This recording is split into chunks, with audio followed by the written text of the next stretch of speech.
Rolls-Royce Cullinan Series 2 Blackback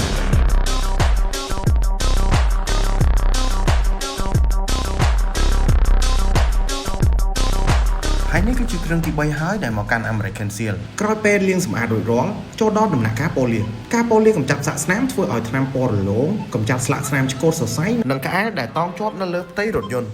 បន្ទាប់មកយើងធ្វើការ coating មុនពេលបិទហ្វៀមអត្ថប្រយោជន៍នៃការ coating មុនពេលបិទហ្វៀមជួយការពារថ្នាំពណ៌រថយន្តឲ្យភ្លឺរលោងបានស្អាតល្អមាន hydrophobic ហើយក៏ជួយកាត់បន្ថយពីការរបកថ្នាំពេលដែលយើងប្រើប្រាស់យូរឆ្នាំក្រោយពេល coating រួចរាល់យើងចូលដល់ដំណាក់កាលបិទហ្វៀម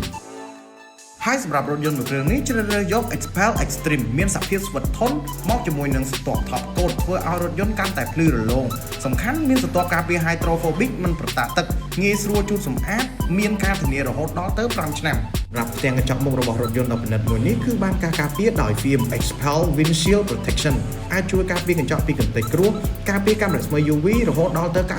99% ដូចនេះបើសិនជាបងប្អូនចង់ទទួលបានការថែទាំរថយន្តទទួលបានការថែទាំរថយន្តបានល្អអាចអញ្ជើញមក American Seal ឥឡូវនេះ